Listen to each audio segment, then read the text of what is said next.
So it begins. Ukraine deployed 2,000 most powerful elite soldiers in the south and increased their counter-offensive pressure. That is why right now they already see the next key city on their way within reach. And just overall, Ukraine's winning strategy, at least in this stage of war, is already revealed. But more about all this in just a couple of minutes.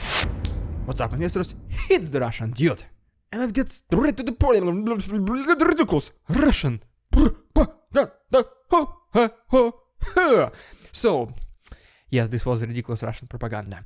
Long story short, you remember the Russians were creating this kind of defense mechanisms for their military vehicles, which are just basically like these fishing nets, which supposedly need to stop drones and missiles. And for example, recently they also made it for their military trucks. And to be honest, when you zoom in on the place where person needs to exit and enter the vehicle, it looks kinda challenging, not gonna lie. And they even went ahead and started installing these so-called protective hangars on their airfields, trying to protect the planes. Honestly, this does not look secure at all. And in the past, we were already talking about that no way these protection measures are gonna work, and those engineers, they should just go straight to jail. But hold your horses, we actually have this picture from the front line, where we can see that this protective fishing net actually, for some reason, somehow miraculously, stopped a missile. And I guess it's about that time we should give a credit where the credit is due, so good job, Russian engineers, you got pretty lucky. No jail, no gulag for you. And to be honest, if you also are not expecting that this actually will work, can you please like this video and subscribe to my channel? And also, don't forget about the free giveaway of extra wallets, which I'm doing on my Instagram, and I already created a post telling you the details how you can win. The link is down below. But okay, and now let me give you an extremely quick update from the east and the south of Ukraine, and then we'll talk about the deployment of extremely professional Ukrainian forces, and then finally the winning strategy, which is already revealed. And first of all, according to the report by the Institute for the Study of War, Ukrainians and Russians, they continue to engage in combat activities along Kupiansk-Svatove Crimean front line, and Russians even reportedly made some gains, which is not yet confirmed by this map. But the situation in Kupiansk direction is complicated, and it is confirmed by Ukrainian side as well. For example, according to Alexander Sisky, the general of Ukrainian army, Ukrainians continue to bring reinforcements to this area. As we get closer to Bakhmut, according to Ukrainians, they were able to destroy a Russian assault group along with their armored vehicles located in Kodema. And then another Russian tank along with their electronic warfare equipment has been destroyed in Luhansk. And speaking about Bakhmut itself, unfortunately as a result of combat activities for more than 1 year straight, as you can see from these comparison satellite images, there is pretty much not a single residential building which is left standing. The city is in full ruins. But nevertheless, Ukrainians continue to pressure mainly to the northwest, west and southwest of the city, and sometimes they make certain gains. Even we have this video which shows another successful raid by Ukrainians. Going a little bit to the south, to this small settlement called Andriivka, Ukrainian artillery was pretty much demonstrating its extreme precise sniper-like skills, destroying several concentration of Russian forces and their military equipment. And speaking about snipers, Ukrainians were able to ambush an armored vehicle of Russians along with a dozen of its soldiers. As you can see from this video, the raid happened at night. They were using the incendiary munition which penetrated the armor of this vehicle like it was made out of aluminum foil. You have to see the video yourself to believe it. That is why the full version is on my Patreon. The link is down below, and there's still 1 week of free access. Right, and now let me give you a similar very quick update from the south. And first of all, we received this video of a marine drone which Ukrainians allegedly used to attack Crimean Bridge, and the name of this drone is called SeaBaby. And not gonna lie, this thing is huge. That's what she said. And in response to Ukrainians attacking the Crimean Bridge, Russians continue to attack grain ports for already several weeks straight. Another one has been destroyed recently, as you can see from this picture. And just overall, for the last 24 hours, Ukrainians were able to intercept 13 out of the 16 Shahed drones. And if you remember, Russia previously already quit this Black Sea grain deal, making it extremely complicated for the vessels to sail throughout the Black Sea. But luckily, recently one of the very first civilian ships under Hong Kong flag left one of Black Sea ports, and it is, as for now at least, it is being untouched by Russians. And before we talk about the combat achievements of Ukrainians in the south, here are just a couple more words about civilian events that happened recently.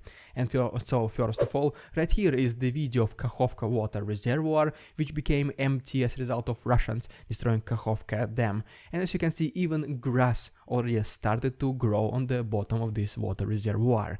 And then right here we have a satellite image of this place. And as we move across Dnipro River to Kherson region, right here is yet another compilation from Ukrainian military, showing as they destroy several multiple launch rocket systems of Russians using HIMARS missiles, proving once again the extreme superiority of this weapon.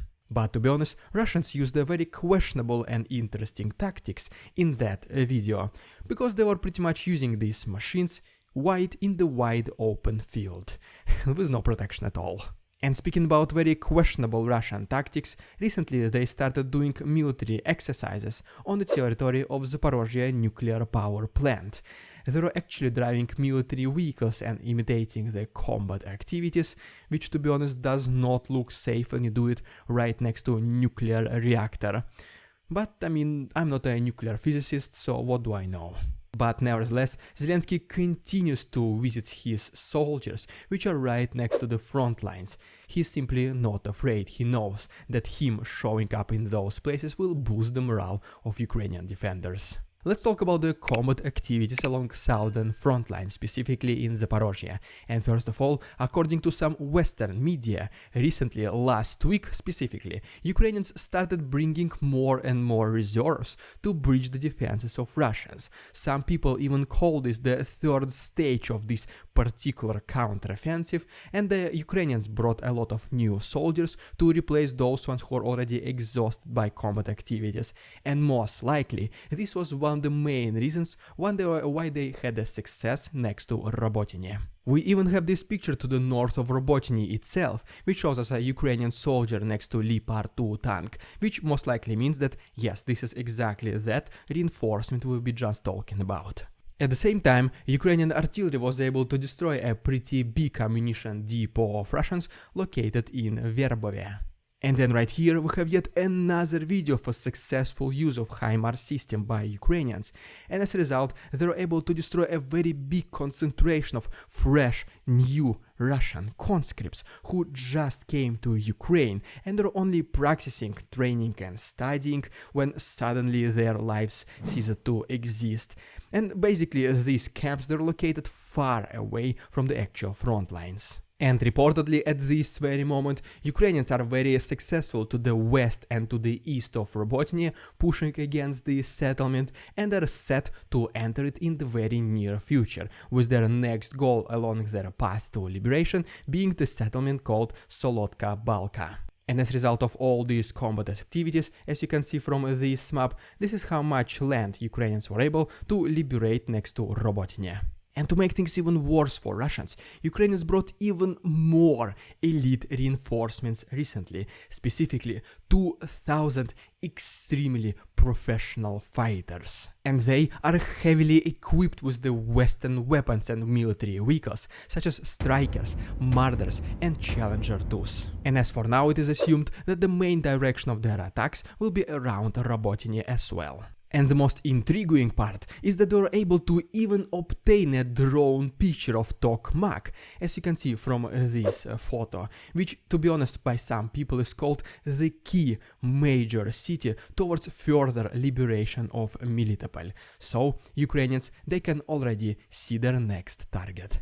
But wait, there is more, because recently Ukrainians were able to achieve another major liberation to the east, the settlement called Urozhaine. And they even shared with us this video showing us retreating Russians, Ukrainians using cluster ammunition against them, pretty much leaving no chances at all for Russian invaders, and in the end they even started installing flags around this settlement. And even the Russian sources, specifically Vostok Battalion, has confirmed that yes, they lost Urozhaine to Ukrainians. And indeed, it is already confirmed by this map as well.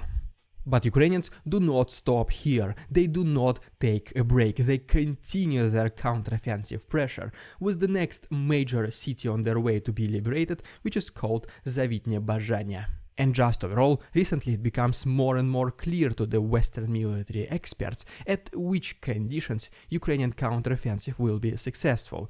They basically reveal what will winning strategy by Ukrainians will look like. And they all unanimously agree that Ukraine must maintain its never-ending counteroffensive pressure, seek for breaches in Russian defenses and exploit in these areas. And it will be much easier in the future when the Russian morale will completely collapse and Russians themselves will not provide that level of defenses they do right now. At the same time, one of the main explanations why Ukrainian counteroffensive is going at a slower rate than a lot of people expected, it is because Ukrainians right now, they're not in the most active stage of the war and they're trying to preserve as many Ukrainian lives as possible, which obviously makes sense. And that is why sometimes Ukrainians, instead of liberating a lot of territories at once, they first prioritize destroying military targets of Russians behind the front lines, specifically the ones related to logistics, bridges, ammunition depots and other ground lines of communication.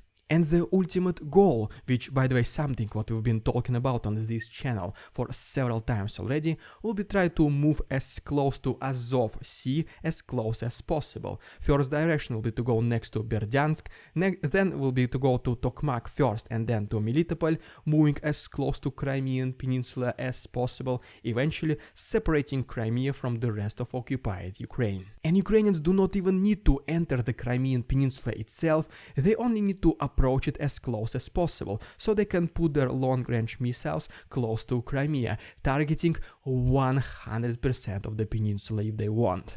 And obviously, as soon as Putin sees a risk to his beloved Crimea, he'll become a little bit more flexible for peace talks. But as for now, once again, Ukrainians are trying to destroy the logistics of Russians. They try to preserve as many Ukrainian lives as possible. And another reason why they're not advancing as fast as in the past, it is because a lot of Ukrainian territory is being mined by Russians. But luckily, smart Ukrainian soldiers found a solution. They basically start their drones flying at night, and then those mines which were laying under the sun the whole day, they start glowing on these thermal cameras, which makes it very easy for Ukrainians to spot them and to destroy them. And as soon as all this necessary pre-work is done, I still believe that the liberation of the South might be as fast as we saw in the past. And if you just don't want to miss this swift action, you already know what to do. Please consider subscribing to my channel. Only takes one click. The early access to these daily episodes, hundreds of uncensored footage, and the best way to support the channel is through my Patreon. You can also unlock channel perks by becoming a channel member or simply the PayPal link. Everything can be found to the right and down below. Thank you so much for attention, товарищи. Please follow me on Instagram. Beware, there are scammers in the comments, and see you tomorrow.